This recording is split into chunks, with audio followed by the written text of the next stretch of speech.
A big welcome to you all to our channel. We are Team Crushing the Meta. You're with D-Boy and we are back with another beautiful video to show you guys a demonstration of the Bruce deck.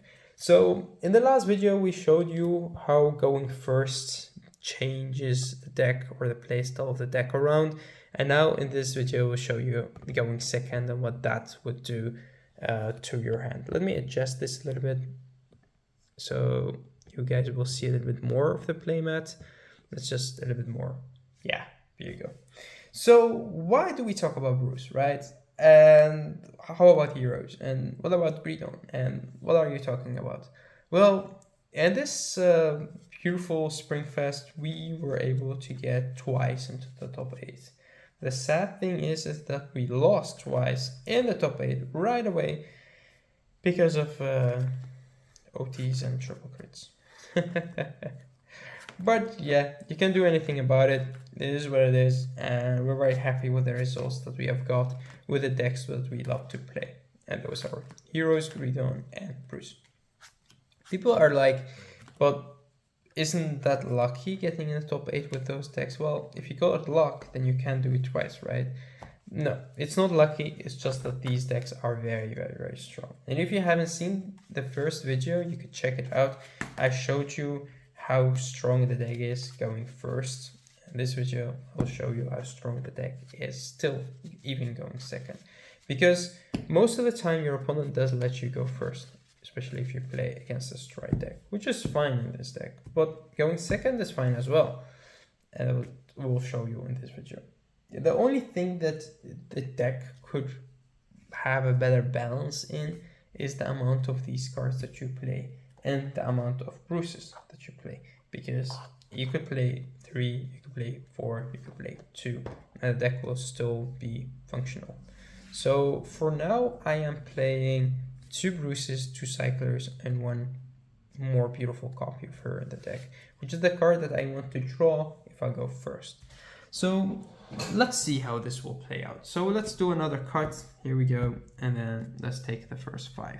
And we're talking about going second here, right? So this is the hand that we have.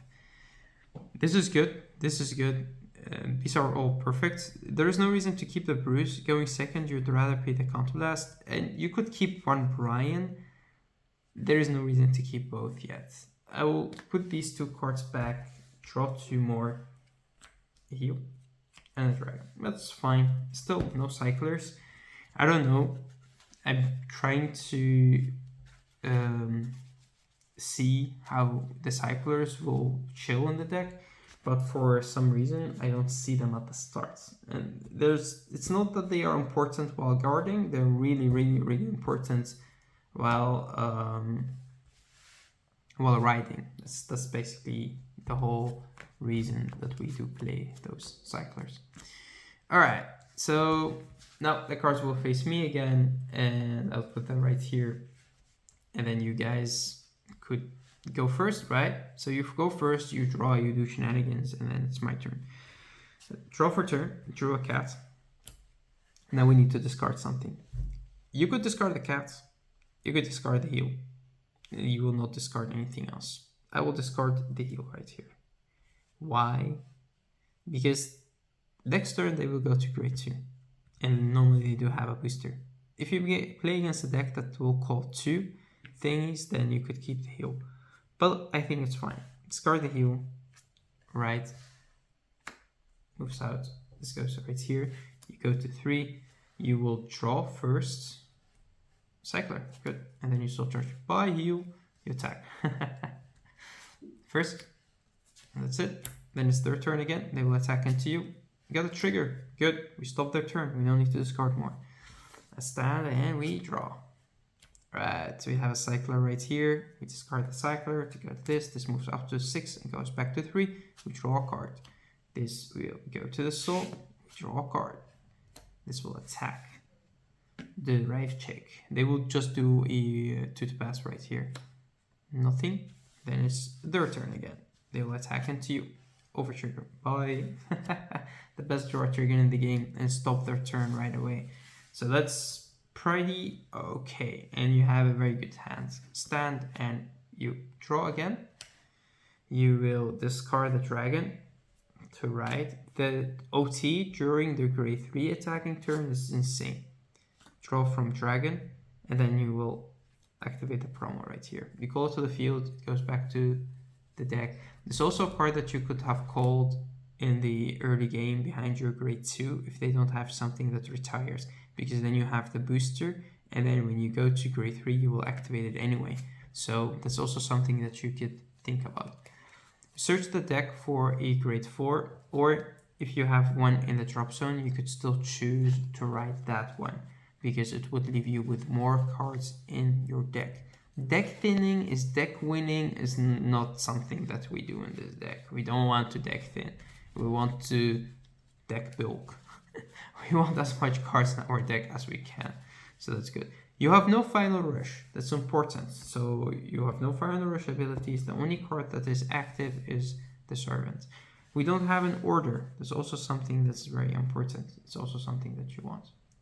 So that's basically it. This still is here because we have used one cycler. This will attack. Counter blasts. No needed because they can't. No final rush. So first, order. Perfect. Second, crits. If they guard a 2 to pass, you could still gamble on putting it right here, but you could also just put it there to just let them discard more cards because you don't know if you will get the second one. And the third is a Marjorie. Good choice. This will attack. We'll put a grade 3 into the soul, gets plus 15, and it's a big girl. At the end of the turn, she will go into the soul. You draw another card. You look at this hand. Like, going second with this deck is just insane. I know that we got good defensive, but still, like, look at this. This is a 15k. These are all 15ks. This is another 15k. These are 20ks if needed, but you will not use them. And you still have 2 PGs left. So whatever they want to do in this turn, you could always survive, right? So the attack into you will let Snubutama, it's perfect. Because the second attack will not hit, then they will attack with the rear guards, and then you could guard and guard the rear guards, and then they will attack with the Vanguard. You could still say like no guard. I mean, they would need to triple crit you. This is how I lost in the top 8. But I will almost always still take that gamble. Triple crits, like, what are the chances? What are the chances? So let's say that you take the triple crits to the face, or you really don't want to gamble because you haven't seen that many crits, then you could just PG this one. It's fine as well. What you discard right here is you don't want to discard your Marjories. You don't want to discard your Brians. You don't want to discard cats. You don't want to discard an order. So these are the cards that you could discard, and which would be this one. All right, and then you will take one of the other attacks. It's a heal. Could go off depending on how much damage they have, but they don't have much. So, and that's it. They can't go through this. So you stand and you draw. You draw a dragon. You are now in final rush, my good sir. Alright. Call the Marjorie. Activate the order. This is a textbook turn. You draw. You call the Marjorie from the order. You get plus 3k, my good sir.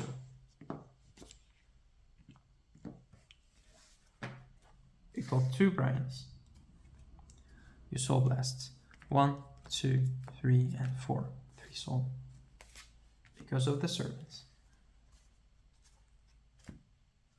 And with that, you give your front row plus 5k twice, and your Vanguard 2 extra crits. Let's say they are on 2 damage, right? They took just that 1 crit. Now you attack. Marjorie first. Goes to soul. Draw.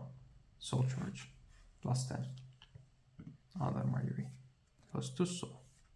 If you don't want to lose both of your Brians and you want to keep one for next turn, that's also good. Then you could call the cat, like, or you could call this, but you could call the cat and you give you the 1 counter charge back for next turn if needed, and you put these 2 back to the deck. I mean to the right deck. And with that, your attack pattern will be a little bit different. This will be the first boost. You put this Brian into your soul, and then this will be the second boost, and this will be this into your soul. So so that's also good. Then of course you draw. We have already drawn. We need to only do the soul charge because we have 1, 2, 3 from the first, and then 2, 2. Because this was yeah, we've only done the draw because I think this was the first draw. This was the second one. If I remember correctly, yeah, I think I remember correctly. All right, she gets another 10k, and then this will attack. The rife check, the first. The second front trigger. Okay. And the crit will be nice. Nope. A counter blast of 1. A soul blast of 1, 2, 3, 4, 5. 2 cards left on soul. Restand. Attack. The rife check. Nothing. Attack. They survive, right? That's like a very, very, very big chance for them to survive. Now, it's their turn again. They attack into you. First is nothing. Second, and let's say you want to keep your damage at 4 because there's no reason to take more damage except them not healing. 20k. 15k, 15k, 15, 15, another 20, and 2 PGs. I mean, how the hell could a deck go through all of this, even with time? Or whatever, like, what deck could break this? The only thing that could be good against it is like Lured, but then you know what damage you take and then they will have to triple crit you, right? But, I mean, you could stop everything, right? Let's say that you have discarded all of these. That's, I mean, sure, right? Sure. All of these are gone, right? Stand, draw. This thing is already on 6 and 9. You could draw out of it, but you could keep it because you don't want to take out. You will activate your order, count +1, draw a card, and call a card. You could also, if you want, you could call the servant. The servant will leave you with more cards in your deck than the Marjorie, but you will run out of soul if you do that. So you have to be very, very, very, very smart about when to use what. At the start of this turn, you also have multiple options that you could do. You could always choose to activate this. It will cost you 1 counterblast, but I will show you. So let's say that these are the cards in your hand, right? What you could do right here is you could counterblast the 1 to use this card's ability. And with that, you will get an extra soul. The soul will help you. I will show you. This will go back to the deck, right? And then you will get a Bruce out of your deck and you write it. Now you shuffle. And now you activate your order. Activate the order. Draw a card. You call a card from your hands. Now you're set to go. Now you can activate the Brine, Soul Blast. These two. You can't attack with this because you need 4 soul charts. And these will give you only 3. And now you attack. He's active, your order is active. So you have a 15k shield to your front row. This should be your killer turn because after that you don't really have that much cards in your deck to make a strong comeback. So this will attack. This is still in your hand, or you want to call it, pretty much up to you. Draw, soul charge, +10, attack.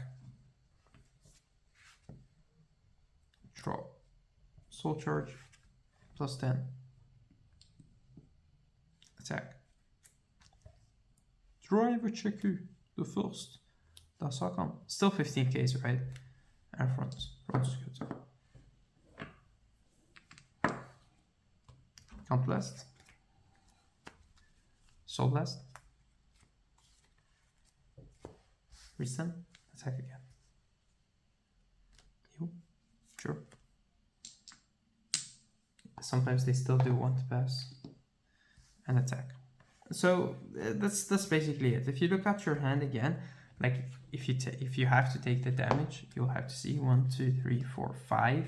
If you take 1 damage, you can't attack with your Vanguard, so you would rather gamble on not taking any damage. You have 15, 20, 15, 15, 20, 15. I mean, if they lose lots of hand and they don't have a strong turn, you could still guard everything if you want, if you're able to. And then with that, you stand and you will draw. You could right here still use this if you want to. You could still get 2 back from your drop zone to your field, but you have nothing that could do something, because your dragon will draw you a card you don't want to draw, but you could still use it. Use this to get whatever your full grade 3s or grade 4s you want to have.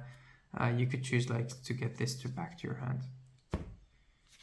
And call the Brian right here for an example. This will attack. This is just a plain 13 with a triple drive. Crit. And cycler, and these will attack them. And that's basically it. This is how the deck functions if you go second. You see that your first final rush turn will be stronger and your defensive hand is stronger, which is, yeah, it's kind of interesting. The only difference, or the biggest difference, is that going first will have you face only 1 of their grade 3 turns, and going second you will have to face 2 of their grade 3 turns. But it depends. If you play against a stride deck, then that doesn't matter. If you play against a non-stride deck, then it does matter. I still would rather to go first every time. I did choose in the top 8 to go second against Luard because my hand, I didn't see my hand yet, but I felt like, well, if I have a very, very bad hand and they do like a lot of damage right away, then I will be very, very high on damage, and then I will have to be very lucky with getting the OT on hand to stop their Drag Strider. So with that, I chose to go second. I still don't think that was the best choice. At the moment, I took it, and looking at my hand was a good choice, but if I get the chance again to play against Luard, which I will get a lot, I would always think that going first is better. In this deck, going first is always better. You also build your deck on going first.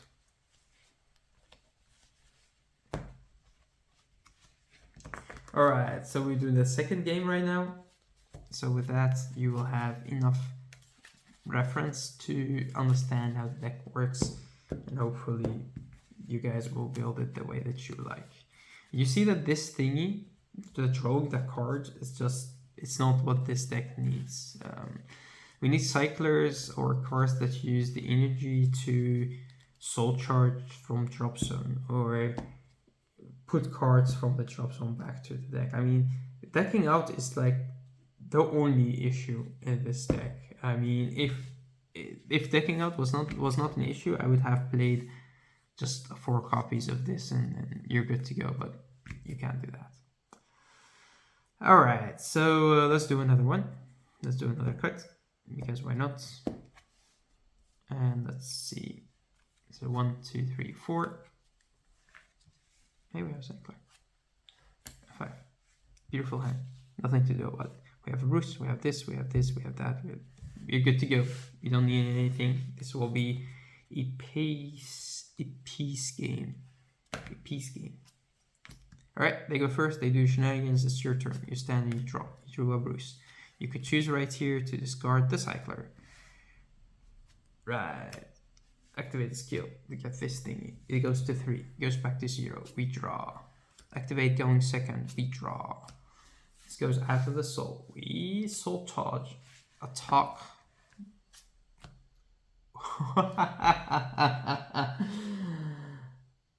Holy cow. Hell. Jesus. What do you want to say? Whoa. This moves out. So we draw.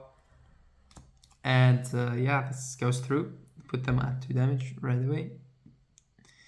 So yeah, this will be very hard game for your opponent to deal with, because the fact that you have that at your first turn, you will keep doing the damage left and right, and they can't really do much about it. I will show you how devastating the grade 2 turn could be, because they will just need to drop a PG there. I mean, come on. It's their turn again, they will attack into you. It's nothing. The second attack, you could still take if they have a second attack, because you don't want to guard. Take a second one, it's a crit. That will stop them. You will stand and draw. Drew into a heal right here. Looking at your hand, the card that you would want to discard right here is your heal, but that would leave you with a very weak defense. You don't want to discard this, you don't want to discard your Marjorie. You do have two, but still you would rather not discard it. But let's say you will discard the Marjorie because you don't want to take too much damage. You were right. And this moves up to 3. Let's see if the Marjorie will hit us in the face by discarding it. And then you will draw 1 out of this. You have okay shield. No, you call this right here. That's the thing that I talked about in the last game. Now even 10k in the crits. Yeah, it's just too much. They wouldn't have to drop a PG here. I mean, if they do want to pass, that's just sad, but they can't even do want to pass. They will have to drop 2 cards from their hand. This is 2028 attacking into a 8k. Or no, we are going second, so attacking into a 10k.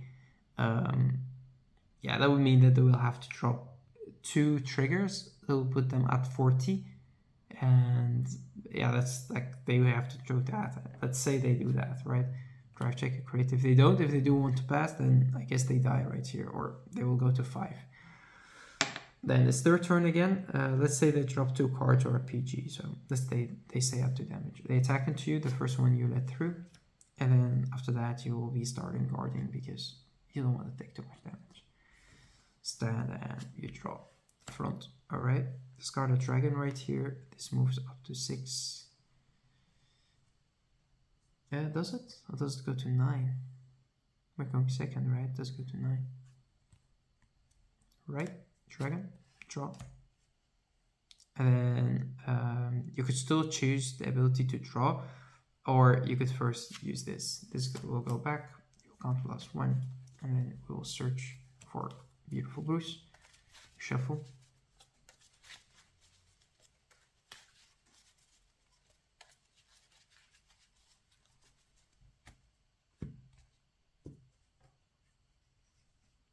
Boop.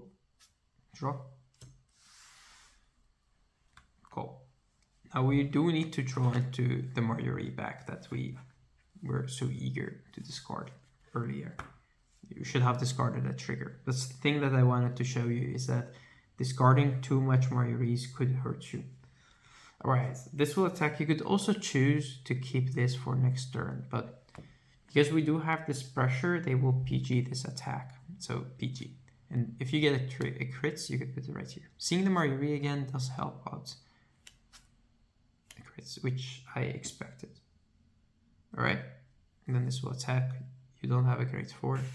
We do this, she gets +15. That's like, that's a lot to guard, so they normally would take this attack. I mean, let's say they heal once, they go to 3, right? So at the end, this will go to the soul. You draw a card. Good draw. It's their turn. Now let's look at the amount of shield you have. You have 5, 15, 20, 20. You will not use this, but you have another 15. So let's say you take 2. 1, power, 2, nothing, and you guard with all of these. Or you keep 1 and you guard with a PG. That's also possible. Alright. Stand and draw. Final rush. Finally, final rush. 10k and a crit. Call the Marjorie. Activate the order. Boom. Draw. Call. Front row +10.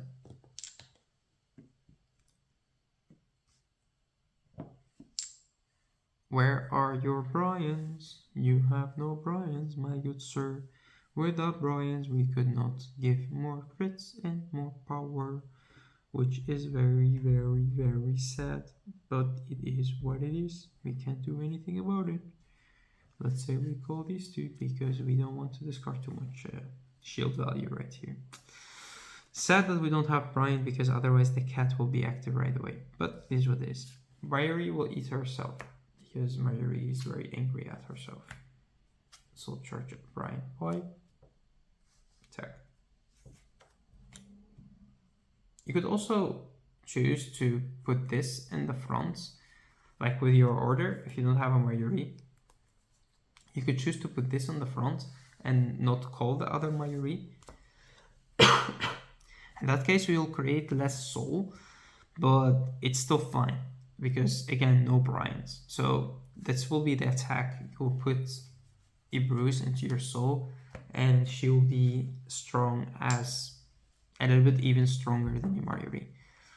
You will not draw right here. And this will attack. This will go away. You will drive check. 1, 2, and 3.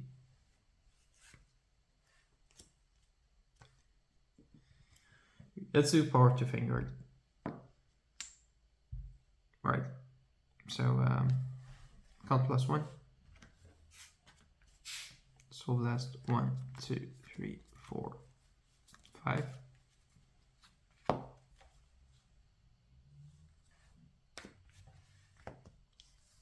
Attack again. Brian for next turn. Attack, attack, skill. +20 at the end of the turn. Draw. Alright.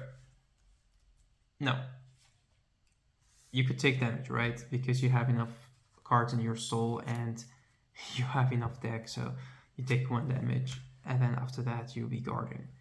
You have 15, you have another 15, you have another 15, 15, you have a 20.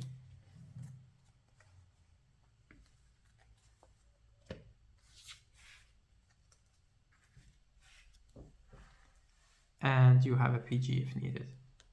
You could PG with the Brian, you could PG with your Marjorie, but you would rather not. So let's say that you drop all of these. It depends on how many cards you have in your soul. You have 1, 2, 3, 4, 5, 6, 7. So you could always afford to give up your Marjorie, because with just the 1 Marjorie, you could still make enough soul.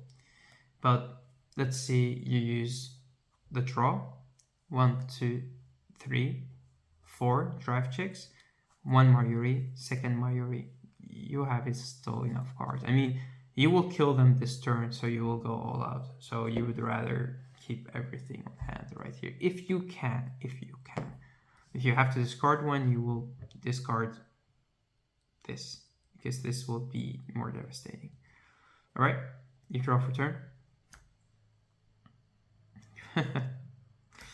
This is insane, right? But let's just do it. Let's just do it. You order.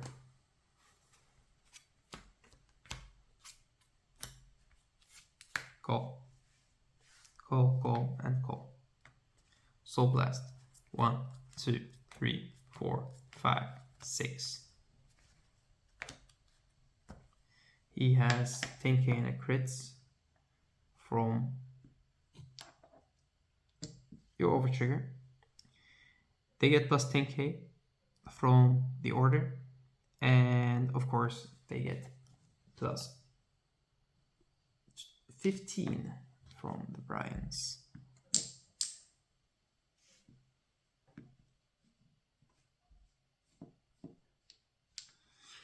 And that is, my good sir, your beautiful field. What do you think about it? I mean, this you haven't had. This will attack, goes to soul, you draw, you soul charge. Again. The only thing that could stop you right here is like an overtrigger.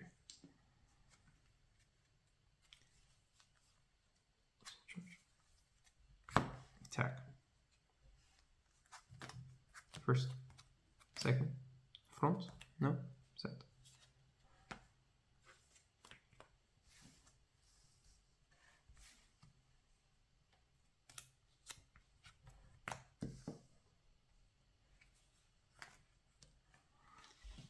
What do you think about the deck? What do you think about this devastating deck? I mean, look at the power that it creates without triggers. Look at the balance that the deck is in.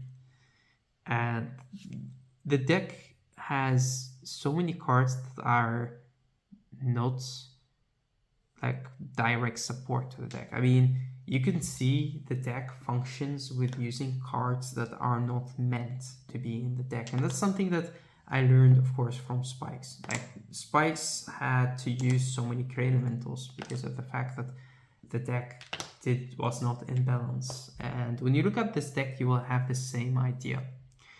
The deck does use or abuse lots of cards that are not meant to be in the deck, or they were not created for the deck. I would not say not meant to be. And that's one of the things that you have to like adjust to. If you don't get the right supports, you have two options. The first one is you put your deck in the binder or in the deck box and you just put it in your closet and never use it again. Or you could choose to ignore that and you will just make the deck work. And that's something that I do tell lots of my friends. Like, you could force a deck to work and they will be like, I don't know about that. I mean, the deck is very outdated. Yeah, sure, the deck is outdated, but it doesn't mean the deck is weak. And that's the thing when it comes to this deck. If you look at the amount of cards that we play that are not meant to be in brews, then you will see that those cards do make a huge part of the deck. I will make another video that I will show you that the deck as it is and how it's built and the amount of cards that you have in your deck that are not for brews. And those are the cards that you could change around to make the deck more or less consistent. We will have also more cards coming out in the future in the upcoming set that do make it a different as well. The one that you could use to discard a card from your hand and get an order out of your deck. That's one of the cards that actually makes a difference because it's a good booster and it's a card that you put with your Myri into your soul. And it's another card that you could just discard easily. So you could take out cyclers to play those, for an example. It gives you an extra order. You could also choose to play different orders, as in you don't need that same order because you could choose to use this one or that one because of the grid one. So it does make a big difference while building the deck and also while playing the deck. Something like a 10k could be boosted by an 8k and then you put the Myri. You'll be focusing more on the servant as a first attacker. That's also good. That's it for you guys. Thank you for watching. Thank you for tuning in our channel. Hope that you guys enjoy these videos and hope that you guys learned something from it. I'm very interested to see how your deck is built if you play this deck, because again, do you play cards like these or do you just play the cyclers, or you don't play any of them and you just add more copies of Bruce in the deck? Are there other cards that you guys still play like Doper that you think that you have space for in the deck? Do you play Servant or you took it out, or you still play 4 copies of it? Because in this deck I play 2, and that's like lots of things that you could do. Did you play these beautiful heels, the shiny heels? The very, very happy shiny heels. Yeah, it's very interested to see how you guys build the deck, and we'll be very interested to talk to you about it as well. Thank you for watching, thank you for tuning in our channel, and we will see you on the next video. So till next time.